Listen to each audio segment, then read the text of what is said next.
Selamat malam, Bapak Ibu sekalian. Kita bertemu kembali dalam KTKC Gereja Katolik Santo Petrus dan Paulus, Dahor, Balikpapan. Pada hari ini, Rabu 4 November 2020.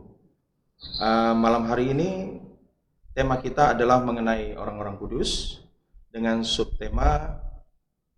Ini subtemanya juga panjang, sepanjang dengan jalannya. Jalan panjang untuk menerima gelar santa atau santo. Nah, Bapak Ibu sekalian, pada malam hari ini narasumber kita sudah hadir bersama dengan kita di sini, yaitu Bapak Singgi. Selamat malam, Pak Singgi. Selamat malam. Bagaimana? Pak Sehat? Sehat. Baik. Harus olahraga terus supaya sehat. Baik. Iya. Nah, Bapak Ibu sekalian, pada tanggal 1 November kemarin kita mengawali bulan November ini dengan memuliakan semua orang kudus, yaitu para santo dan santa, dan berdoa memohon agar kita pun kelak bisa berbahagia bersama dengan mereka di surga sambil memandang wajah Allah Bapa kita. Lalu tanggal 2 November kemarin kita memperingati seperti yang disampaikan dalam homili Bapak Pastor Toro, bahwa kita memperingati dengan kata dasar ingat, yaitu kita mengenang kembali arwah semua orang beriman. Kita mengenang saudara-saudara kita yang telah meninggal namun masih berada di api penyucian. Bahkan seluruh bulan November ini kita khususkan untuk berdoa dan berkorban untuk memohon kerahiman Allah atas mereka. Hal ini kita lakukan karena di dalam Yesus Kristus penyelamat semua orang yang merindukan keselamatan. Dari Allah dengan tulus hati kita tetap bersatu padu dengan mereka. Dalam iman akan Kristus itu kita percaya bahwa apa yang kita namakan persekutuan para kudus meliputi baik kita yang masih hidup di dunia ini maupun semua orang kudus di surga dan semua orang yang telah meninggal. Bersama-sama kita membentuk dan terhimpun di dalam satu gereja, yaitu tubuh mistik Kristus. Baiklah, tidak berlama-lama, kita mulai saja katekesi kita malam hari ini, dan supaya katekesi kita selalu dalam berkat Tuhan, mari kita mulai dengan doa pembuka. Dalam nama Bapa dan Putra dan Roh Kudus. Amin. Bapa di surga, terima kasih ya Bapa, karena pada hari ini sekali lagi Engkau telah mempersatukan kami di tempat ini untuk bisa memberikan katekesi kepada umat kita semua. Bapa, kami mohon kiranya Kau menyertai, membimbing dan memberkati pelayanan pada malam hari ini. Kami serahkan semuanya ke dalam tangan-Mu. Semua doa ini ya Bapa, kami sampaikan dengan pengantaran Yesus Tuhan dan pengantara kami. Amin. Amin. Dalam Bapa, Putra, dan Roh Kudus. Amin. Baik Pak Singgi, mengingat ini adalah jalan panjang, materinya juga panjang, kira-kira begitu. Langsung saja, monggo silakan. Supaya tidak berpanjang-panjang. Betul. Iya. Terima kasih Pak James. Selamat malam Bapak Ibu yang ada di rumah. Kita bertemu kembali di dalam katekese bulan November. Yang Oktober sudah lewat ya, sekarang masuk November. Ya, seperti yang disampaikan oleh Pak James tadi, maka sepanjang bulan November kita akan membahas tentang orang-orang kudus. Yang pertama hari ini kita akan membahas tentang jalan panjang seseorang untuk dapat diberikan gelar, dimaklumkan, dipermaklumkan memiliki gelar santa, santo, beata, beato, atau venerabilis. Proses resmi untuk memaklumkan seseorang sebagai santa atau santo itu disebut kanonisasi. Dulu pada awalnya para orang kudus, yaitu bisa saja martir, Pak James, martir atau santo santa, itu langsung dipermaklumkan pada saat mereka meninggal. Jadi seketika pada saat itu. Tentu juga dilihat dari asal kehidupan sebelumnya. Nah, Dengan berjalannya waktu, gereja melihat perlu diadakan suatu pemeriksaan yang lebih mendalam supaya tidak terjadi kekeliruan. Kadang bisa didapatkan pada saat orang itu meninggal, dinyatakan dipermaklumkan sebagai santo atau martir, ternyata di belakang hari diketemukan sesuatu hal yang dilakukan, diimani atau dikerjakan itu bertolak belakang dengan iman Katolik. Ada kecacatannya. Ada kecacatannya. Maka pada tahun 1234 Paus Gregorius ke-9, angkanya bagus ya, 1, 2, 3, 4. Tahun 1234 Paus Gregorius ke-9 menetapkan prosedur untuk menyelidiki hidup calon santo dan santa dan kemungkinan adanya mujizat yang terjadi. Nah, kalau dulu sekaligus langsung meninggal, langsung dipermaklumkan. Bila dianggap memenuhi syarat. Nah, setelah tahun 1234 itu diatur dengan lebih ketat dan puncaknya pada tahun 1588 Paus Sixtus ke-5 itu membentuk suatu kongregasi. Jadi di Roma, di Vatikan itu ada kongregasi yang mengurus bidang-bidang tertentu. Nah, pada tahun itu Paus Sixtus V membentuk satu kongregasi yang dinamakan Kongregasi Penganugerahan Gelar Santo Santa. Yang umumnya sih disebut Kongregasi Urusan atau Perkara Santo dan Santa. Nah, kongregasi inilah yang saat ini menangani proses kanonisasi seseorang sampai kepada santo atau santa itu. Tentu secara umum orang-orang yang diberi gelar santo santa adalah mereka yang hidupnya ditandai oleh pelaksanaan kebajikan, yang mencapai titik sampai kepahlawanan, heroik, yang benar-benar membaktikan semua kebajikan dan ajaran-ajaran Kristus dengan sepenuh hati, kehidupan yang baik, keutamaan yang baik, kemartiran yang memang sudah nyata. Nah, dan kekudusan mereka ini harus dibuktikan oleh argumen-argumen dan juga disertai oleh mukjizat. Dalam prosesnya itu ada terjadi argumen nanti, dan itu harus bisa dijawab. Dan suatu mukjizat yang diperoleh dari Tuhan melalui perantaraan orang kudus ini. Demikian pula juga untuk martir. Bahkan mencontoh Kristus sampai pada menyerahkan hidupnya, mati di kayu salib, itu kemartiran. Maka proses kanonisasi dan beatifikasi bukan proses untuk membuat seseorang itu menjadi kudus, bukan membuat, tetapi adalah proses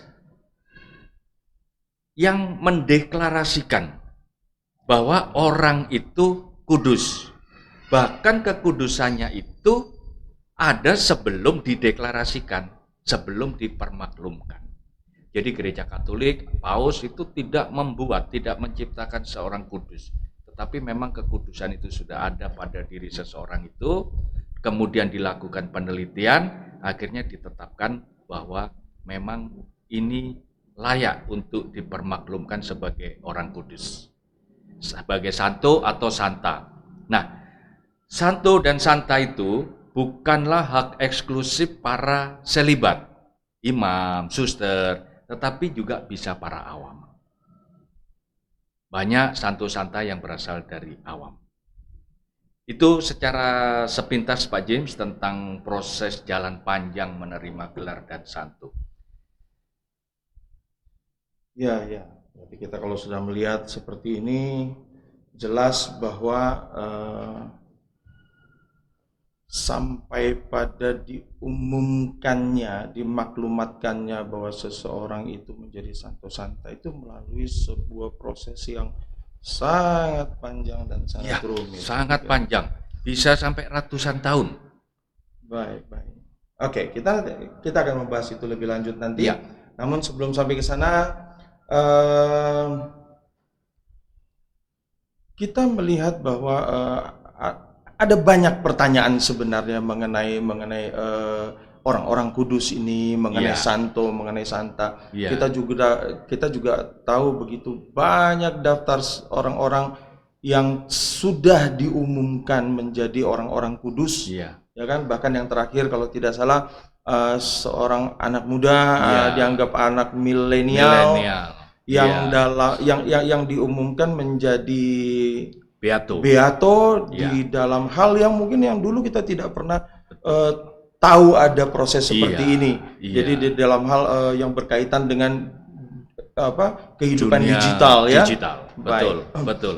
Nah, ada beberapa pertanyaan yang memang cukup menggelitik. Apakah pemberian gelar Santo Santa ini hanya ada di gereja Katolik saja?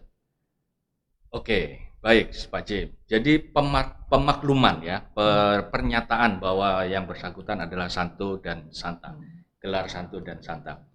Itu melibatkan hierarki gereja Katolik Oke, sih.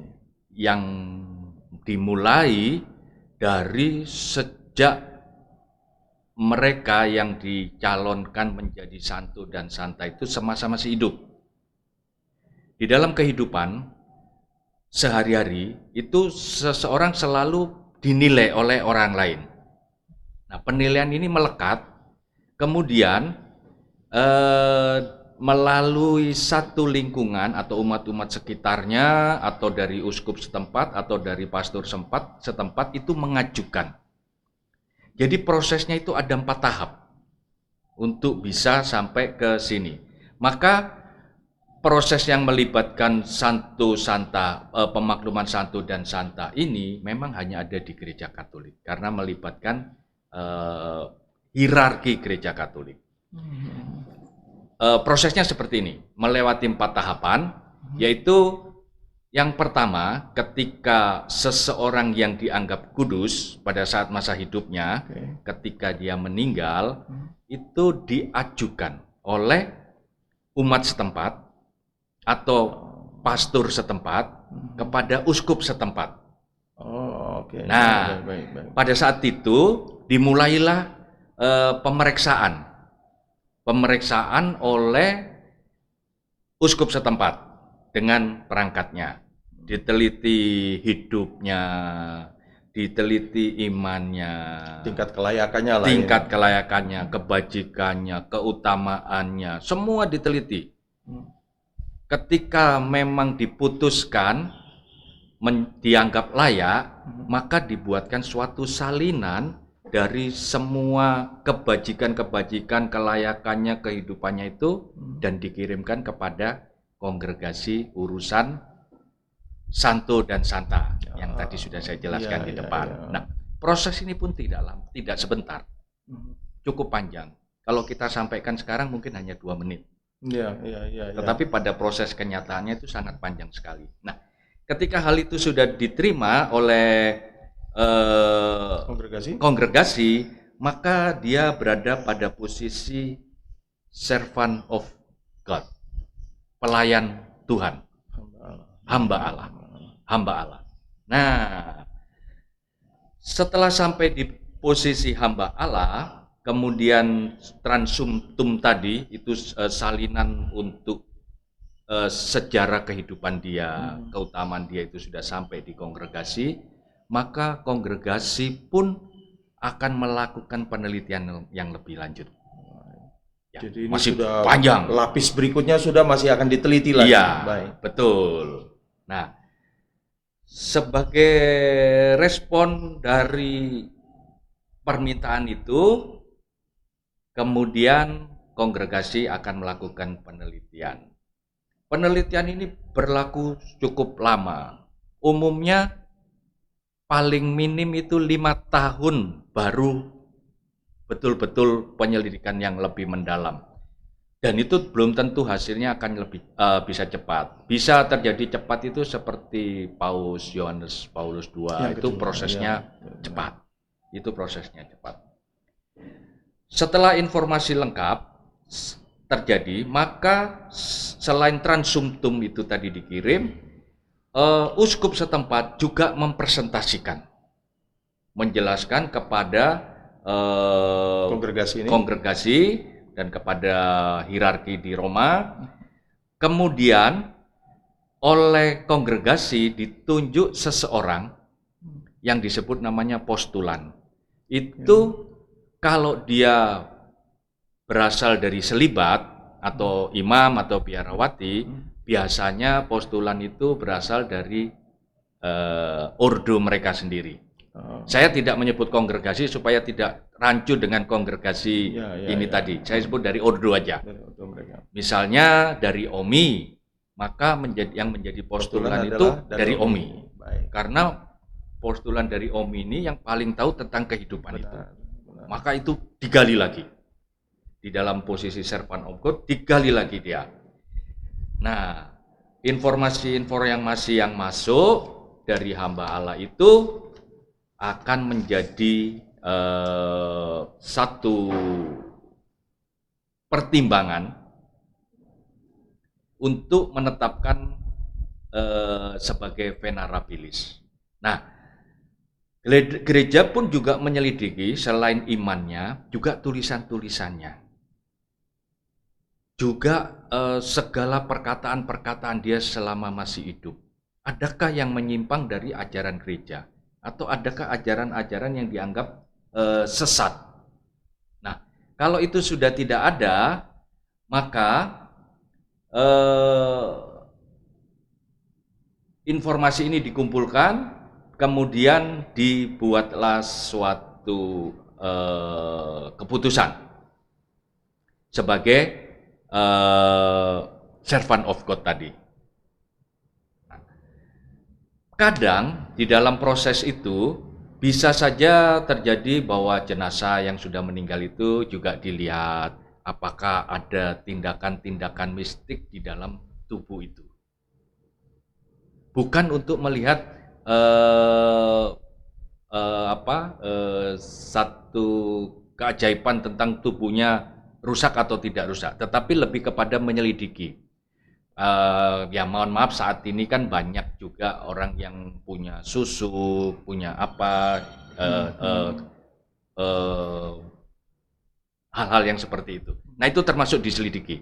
Apakah tubuhnya dalam keadaan normal. Nah, setelah dia masuk sebagai servant of God, akan meningkat lagi prosesnya ke venerable atau gelar yang biasa dipanggil dengan venerabilis. Ya, venerabilis itu akan dilihat di situ. Bila calon santa atau santo itu seorang martir, maka kemartirannya inilah yang akan diselidiki untuk menetapkan dia sebagai venerabilis. Kalau santo atau santa itu bukan martir, maka kongregasi akan memeriksa apakah calon itu digerakkan oleh belas kasihan yang istimewa kepada sesama dan mengamalkan keutamaan-keutamaan dalam tindakan yang menunjukkan keteladanan yang heroik tadi. Jadi tahap berikutnya, mendalami lagi, menggali lagi lebih dalam, tetapi ini sekarang dari Ordo Vatikan. Ini sudah mulai dari Vatikan. Sudah mulai dari Vatikan. Ya, sudah mulai dari Vatikan. Nah, pada saat itu, pada kondisi ini, biasanya dibuatkan satu doa khusus kepada yang tadinya nama servant of God itu, dibuatkan satu doa khusus yang bisa didoakan oleh siapa saja. Umumnya pada saat itu masih lingkup wilayahnya sendiri. Dari tempat asalnya dia. Asal. Seperti misalnya paroki Dahor. Nah, itu umat-umat Dahor yang mengenal. Tapi umat luar mungkin belum kenal.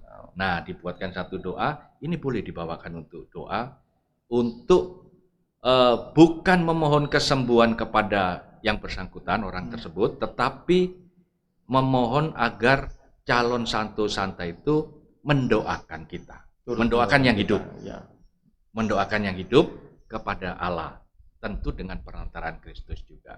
Nah, kalau itu terjadi, maka ada suatu keajaiban yang terjadi, mukjizat yang terjadi, melalui doa itu, maka servant of God itu akan dipermaklumkan sebagai venerabilis.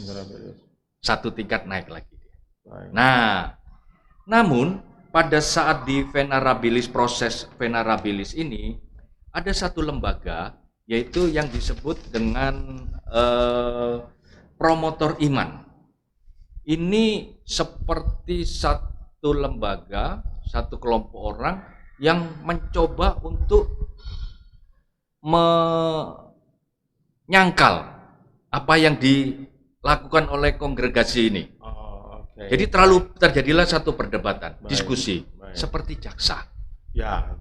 Jadi bukan hanya melihat dari sisi positifnya saja, tetapi mencoba melihat dari kekurangannya. Ya. Dan itu harus bisa dijawab oleh kongregasi. Ya. Keberatan-keberatan ini harus bisa dipatahkan. Baik. Nah, itu baru dia bisa terjadi dinyatakan sebagai venerabilis. Tetapi untuk masuk venerabilis pun itu harus ada satu mukjizat yang terjadi.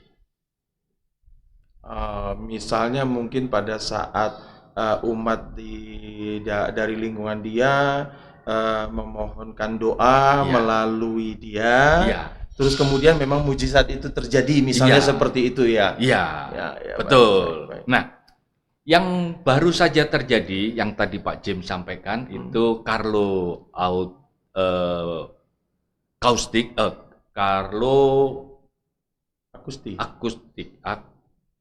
Saya tidak begitu ya, sepertinya Carlo Akustik. Akutik ya. Carlo Akutik itu baru dibeatifikasi.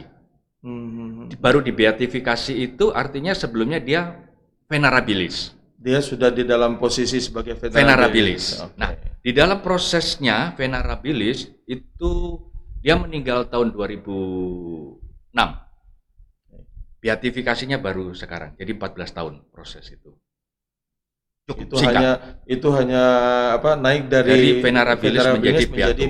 Nah, itu termasuk singkat kalau 14 tahun.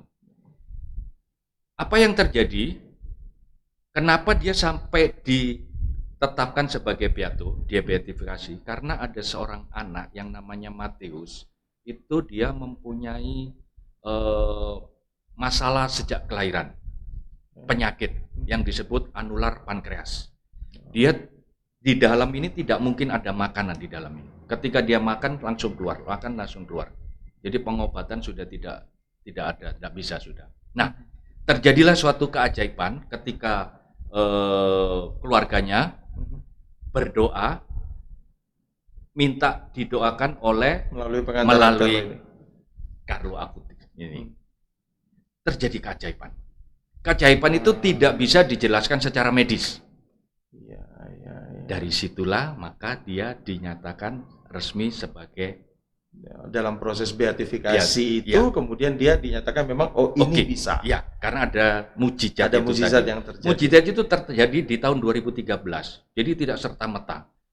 Masih terus diselidiki benar enggak ini mukjizat. Di 2006 terjadi mukjizat di 2013 dan baru beatifikasinya pada saat ini. Tadi. Karena masih terus diselidiki. Untuk menyelidiki ini benar-benar mukjizat atau bukan pun perlu waktu, perlu tenaga ahli, perlu diselidiki betul atau tidak. Nah, itu proses kedua. Setelah dia menjadi beato atau beata, itu masih ada penyelidikan yang lain. Tetapi umumnya kalau seperti dia martir, itu langsung dipermaklumkan sebagai beata atau beato karena tidak diperlukan satu mukjizat untuk menjadi santo atau santa. Karena status sebagai martir. Sebagai martir. Ya, kalau itu tadi Carlo Acutis itu ada keajaibannya, yaitu mukjizat itu. Nah, setelah menjadi beato, maka proses selanjutnya adalah menjadi santa atau santo. Ini sangat berkaitan erat dengan mukjizat yang terjadi satu kali lagi. Jadi tidak hanya satu mukjizat yang terjadi. Untuk ke beatifikasi diperlukan satu. jadi beato. Ya, ya. Setelah jadi beato diperlukan satu lagi. Nah, beato itu sendiri dihormati masih di lingkungan internal, dalam. Dari tempat asalnya Tempat dia. asalnya, Oke. di kongregasinya, Mhm. seperti Omi itu banyak beatonya. Mhm. Banyak beato. Pada saat itu di Vietnam atau di mana itu dibunuh. Itu yang Spanyol. status sebagai Martir. menjadi Beato tapi beato karena martir. Ya, Baik. kemartirannya. Nah, itu tidak terlalu banyak memerlukan proses pemeriksaan karena kemartirannya sudah jelas. Nah, tapi dihormati baru di kalangan Omi. Dari kalangan Omi. Ya, Omi kan juga luas. Ya. Omi di sini, Omi di Jakarta, di Ya, Vietnam, di mana ya. itu artinya lebih luas daripada sekedar keuskupan Ya, ya. atau wilayah. Nah, itu beato. Seperti Carlo Acutis ini sudah sebagai awam. Carlo Acutis ini awam. Setelah itu lanjut kepada proses kanonisasi. Itu lama, Pak James. Mungkin umur kita tidak bisa melihat itu. Ada yang sampai ratusan tahun baru betul-betul dijadikan karena menunggu lagi satu mujizat lagi. Ya, karena mujizat itu betul-betul bisa diakui ketika orang ini sakit parah. Jangan flu, Pak Jim. Baik. Jangan, tapi sakit parah, secara medis sudah tidak bisa dibantu, terjadi penyembuhan yang mendadak, seketika menyeluruh. Ya. Dan medis tidak bisa menjelaskan kenapa dia sembuh. Tenaga medis, ilmu kemedisan tidak bisa menjelaskan kenapa kok dia bisa sembuh. Yang hanya ada tanda tanya adalah heran. Itulah yang terjadi di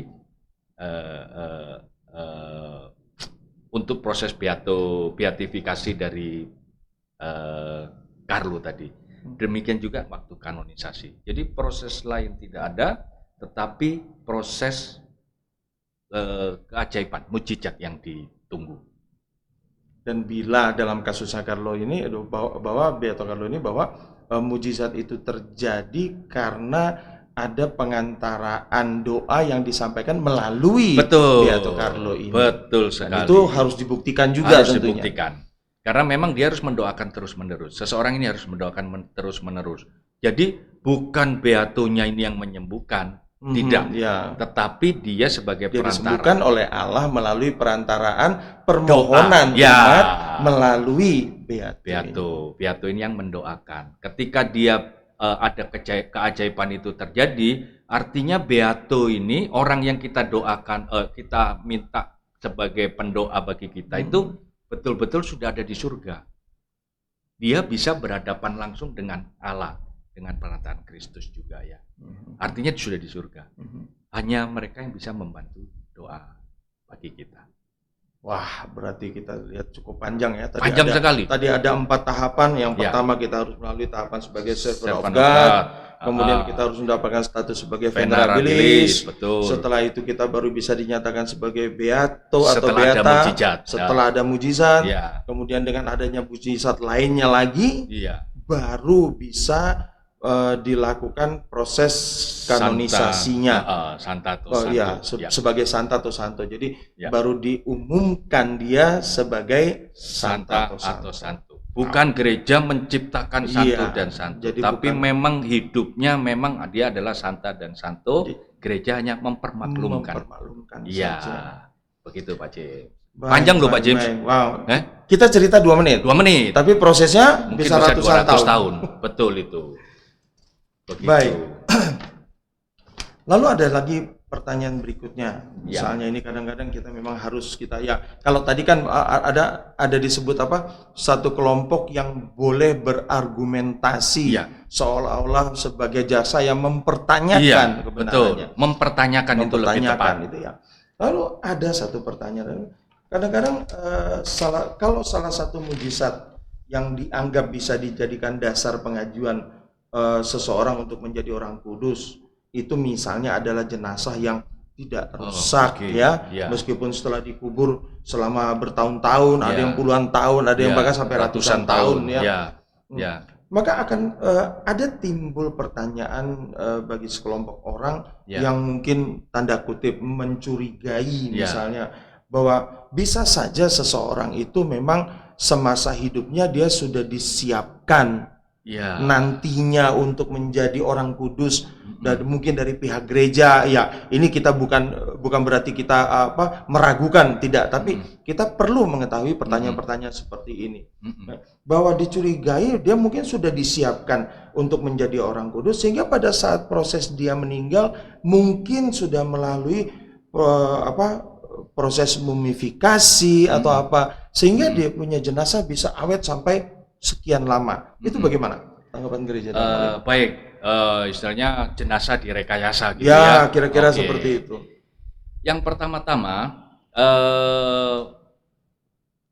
pemakluman seseorang menjadi santa atau santo itu tidak ada kaitannya dengan jenazahnya, baik jenazahnya hancur maupun tidak hancur. Bahkan tidak ada. Tidak ada. Baik. Tidak ada kaitannya dengan itu. Bahwa di gereja Katolik banyak santa dan santo yang incorruption body, badannya tidak rusak, itu banyak. Dan banyak. Ada yang ratusan tahun, ada yang sudah puluhan tahun. Seperti Santa Bernadette itu yang penampakan di Lourdes, itu sampai sekarang masih utuh. Itu sudah 200 tahun. Nah, tapi intinya untuk proses beatifikasi, kanonisasi tidak ada hubungannya dengan badannya. Kalau dia hancur, tetapi walaupun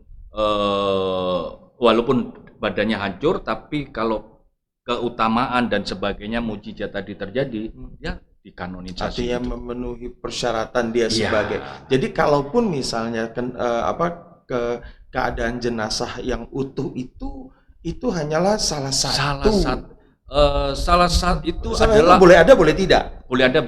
Itu adalah anugerah Allah istimewa kepada seseorang. Baik. Untuk kita sebagai kita yang hidup, kita bisa meneladan kehidupan mereka. Gitu. Jadi tidak ada hubungannya dengan kanonisasi. Baik. Jadi tidak, kalau toh direkayasa ya mungkin jadi mumi. Cuman berbicara tentang badan yang masih utuh saat ini, itu sudah diteliti oleh beberapa banyak ilmuwan. Pasti ada lembaga-lembaga yang kredibel yang menyatakan bahwa ini memang adalah murni. Baik. Ya, jadi bukan karena bertahan. Kalau di mumi pun atau disuntik atau apapun 200 tahun juga waktu yang cukup panjang. Iya. Oke, baik. Oke, Pak Jadi James. kita juga sudah harus punya keyakinan yang jelas bahwa kalaupun itu dia memang masih utuh jenazahnya, itu adalah salah satu kelebihannya. Ya. Tetapi tidak ada banyak kaitan. sekali santo dan santa yang bahkan tidak ada jenazahnya. Ya kan? Ya, hancur. Jenazahnya hancur ya.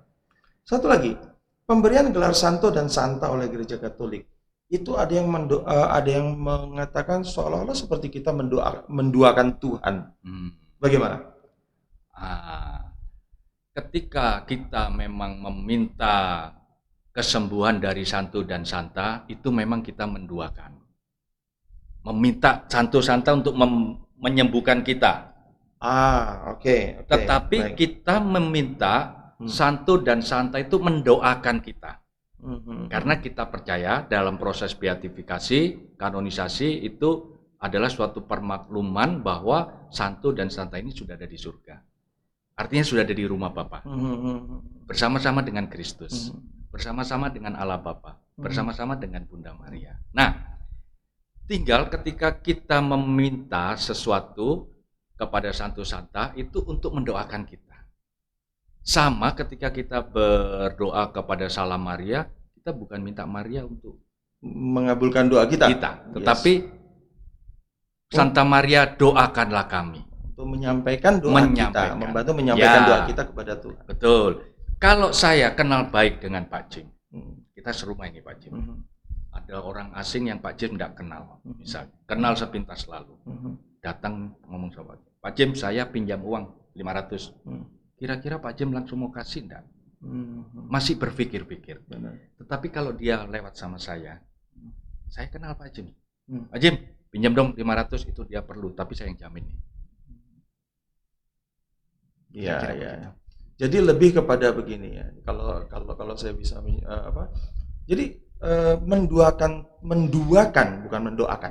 Menduakan Tuhan itu justru terjadi pada prosesnya bila kita berdoa, memohon supaya doa kita dikabulkan, dan doanya itu dimintakan kepada Santo atau santo-santanya. Santa. Ya. Tapi menduakan Tuhan itu tidak akan terjadi bila kita memohonkan doa kita kepada Tuhan melalui orang-orang kudus Ya, ini. orang kudus Mendoakan kita kepada Tuhan. gitu. Karena di prinsip gereja Katolik yang mungkin berbeda dengan gereja yang lain, tentang konsep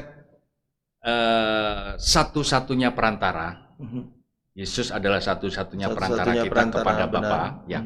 Itu ada di 1 Timotius 2 ayat yang kelima, itu memang dikatakan satu-satunya perantara. Di dalam konsep gereja Katolik, prinsip gereja Katolik, betul itu satu-satunya, tetapi Tuhan, Yesus itu juga bekerja sama dengan sahabat-sahabatnya, orang-orang kudus.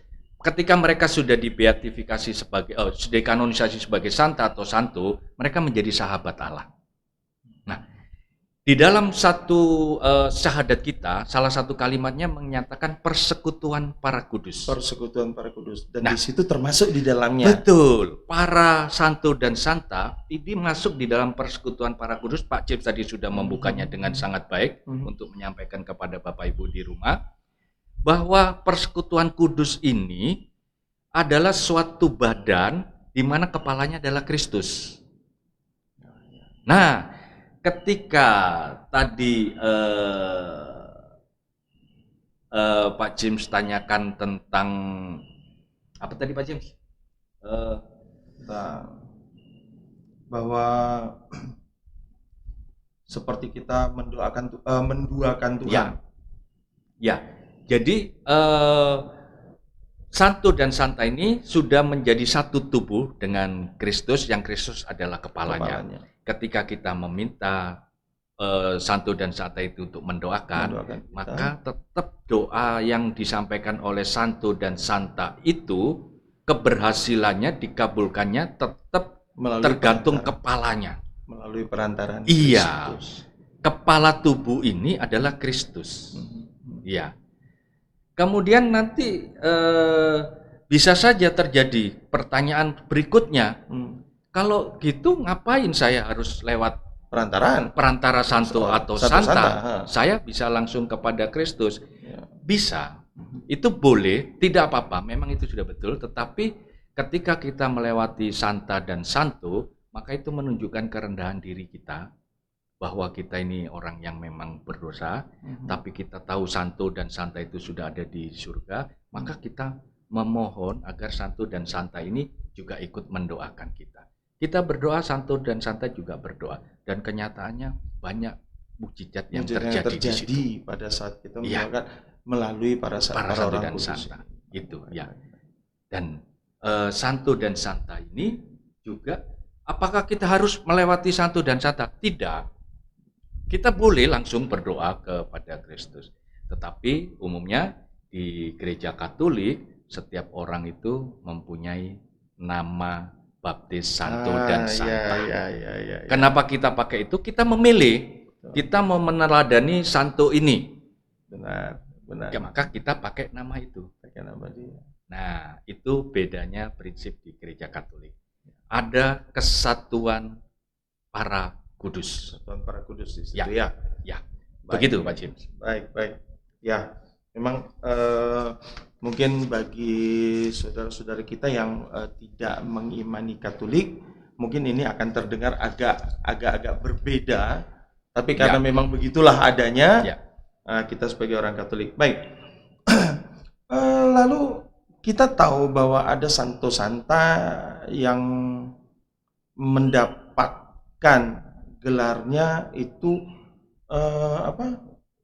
sebelum Yesus, kemudian pada zaman setelah Yesus. Apakah ada perbedaan yang prinsip orang kudus sebelum zaman Yesus dan setelah zaman Yesus? Oke.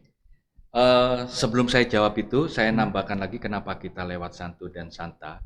Itu karena di 1 Korintus 3 ayat 9 itu disebutkan Allah juga bekerja dengan kawan-kawan sekerja.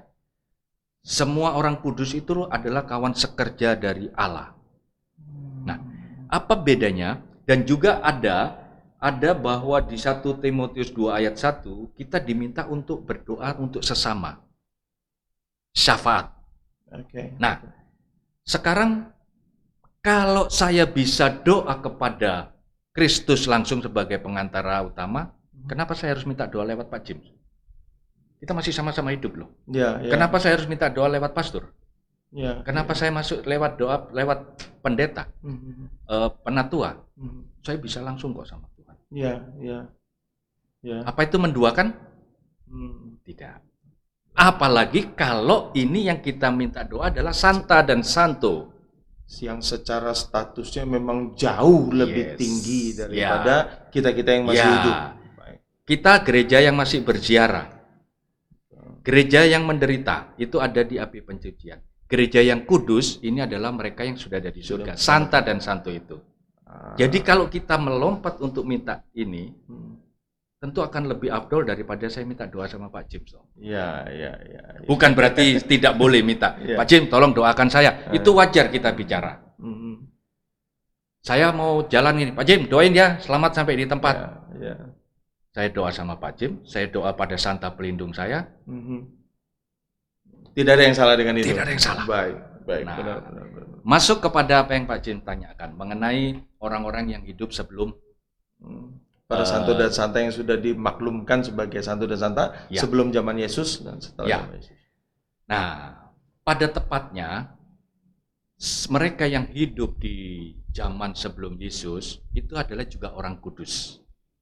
Tetapi mereka tidak dipermaklumkan sebagai Santa atau Santo. Tapi mereka orang kudus. Dan kita sebagai orang yang hidup saat ini memakai nama mereka juga untuk sebagai nama permandian. Tidak ada Santo Abraham, tapi kita bisa pakai nama Abraham. Santa Ruth mungkin tidak ada, tapi seseorang bisa pakai nama Ruth karena itu adalah orang-orang kudus yang hidup sebelum zaman Kristus. Nah, mereka tidak mengalami kepenuhan Kristus, kepenuhan misteri Paskah Kristus. Mereka hidup sebelum zaman Kristus. Nah, mereka yang hidup memperoleh kepenuhan misteri Paskah Kristus, mereka dikanonisasi oleh Gereja Katolik.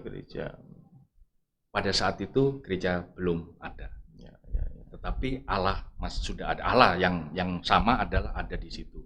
Dan mereka Gereja Katolik mengakui mereka orang kudus, tetapi tanpa gelar Santa atau Santo.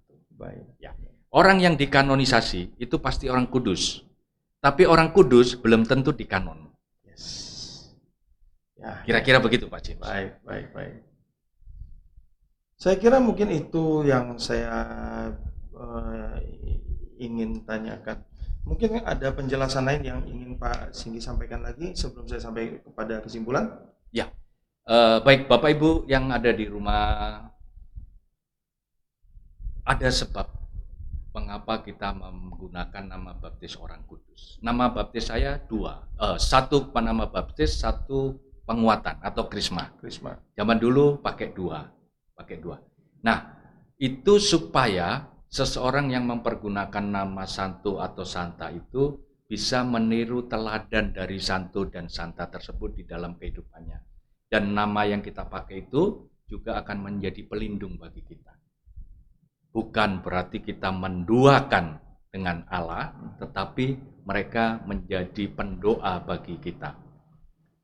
Oleh karena itu Bapak Ibu, bagi Bapak Ibu atau kita semua yang belum tahu sejarah dari nama baptis kita, sejarah dari Santo Santa yang nama baptisnya kita pakai, mari kita mulai mempelajarinya dan mulai meniru, menteladani apa yang dilakukan oleh Santo dan Santa tersebut. Itu saja Pak James. Baik. Terima kasih Pak Singgi.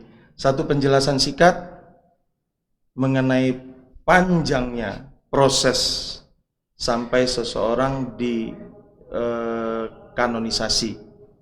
Jadi Bapak Ibu sekalian, kita sudah tahu sekarang bahwa seseorang pada saat dia sudah dikanonisasi, dimaklumkan sebagai santo dan santa, itu bukan sebuah proses yang bahasa Jepangnya ujuk-ujuk tiba-tiba, tapi itu melalui satu proses yang sangat panjang dan itu bisa dipertanggungjawabkan oleh gereja.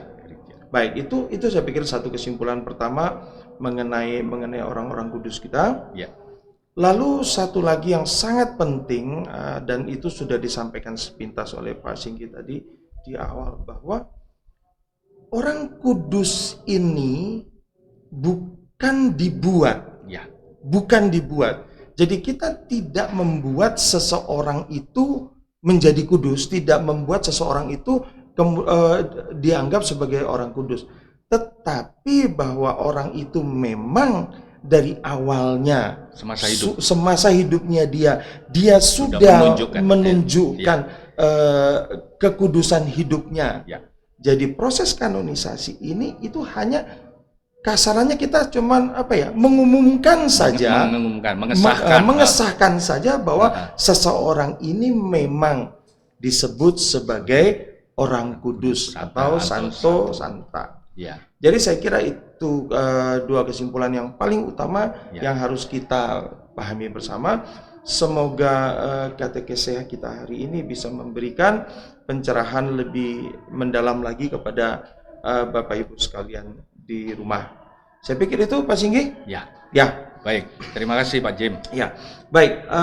Sebelum kita sampai di penghujung katekese kita pada malam hari ini, saya ingin menyampaikan bahwa katekese kita minggu depan itu kita akan membahas tentang santo dan santa. Pribadinya ya? Pribadi mereka. Baik. Santo dan santa yang manakah yang akan kita bahas? Tunggu tanggal mainnya. Semoga itu adalah salah satu santo dan santa yang kita pilih menjadi nama baptis kita atau nama penguatan kita atau menjadi santo santa pelindung kita. Semoga. Baik, kita tunggu tanggal mainnya. Saya pikir itu Pak Singgi, dan sebelum kita mengakhiri katekese kita malam hari ini, mari kita tutup dengan doa. Mari Bapak Ibu sekalian, kita tutup dengan doa. Dalam nama Bapa dan Putra dan Roh Kudus. Amin. Bapa di surga, terima kasih ya Bapak atas penyertaan-Mu dalam katekesi kita pada malam hari ini. Kami yakin dan percaya bahwa apa yang disampaikan semua adalah datang daripada-Mu.